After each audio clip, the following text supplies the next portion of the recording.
ગુજરાત વિધાનસભામાં બજેટ રજૂ થયું છે।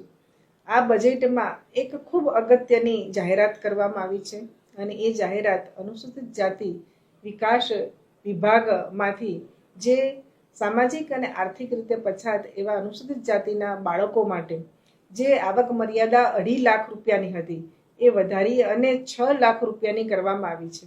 ખરેખર આ નિર્ણયથી સરકારના આ નિર્ણયથી અનુસૂચિત જાતિ વિકાસ વિભાગના અને જે અનુસૂચિત સમાજના જે બાળકો છે એ બાળકોને શૈક્ષણિક રીતે ખૂબ લાભ થવાનો છે ને એના જ કારણે આ સમાજના બાળકો સારું ભણે અને આગળ વધે તેના આ સરકારના પ્રયત્નો છે ને એના જ કારણે હું અને મારા બંને સાથી મંત્રીઓ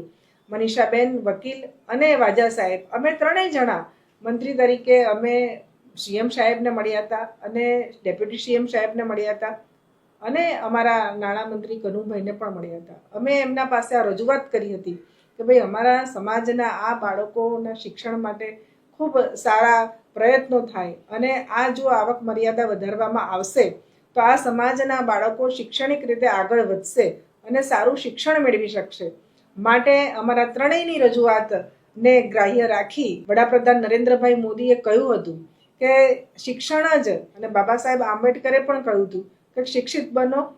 સંગઠિત બનો અને સંઘર્ષ કરો। એમના આ જે સૂત્ર હતું એને આજે આ સરકારે ચરિતાર્થ કર્યો છે અને વડાપ્રધાન નરેન્દ્રભાઈ મોદીએ પણ જ્યારે અહીંયા હતા ત્યારે પણ જ્યારે ગુજરાતના મુખ્યમંત્રી હતા ત્યારે પણ આ સમાજના લોકો ભણે તેમના માટે નિગમોની સ્થાપના કરી હતી અને નિગમોમાં પણ શૈક્ષણિક લોનો વધે અને એમાં બાળકો વિદેશ જઈને પણ અભ્યાસ કરી શકે એવું પ્રયોજન કર્યું હતું। અને આજે ફરી જ આ ભારતીય જનતા પાર્ટીની સરકારે ફરી એક ખૂબ સારું ડિસિઝન લીધું છે કે જે આવક મર્યાદા વધારી અને આજે 6 લાખ રૂપિયા સુધીની કરી છે તો આ સમાજના બાળકો ભણી અને આગળ વધશે। ફરી હું અમારા મુખ્યમંત્રી શ્રી ભૂપેન્દ્રભાઈ પટેલ, અમારા ડેપ્યુટી સીએમ હર્ષભાઈ સંઘવી અને અમારા નાણામંત્રી કનુભાઈનો હૃદયથી ખૂબ ખૂબ આભાર માનું।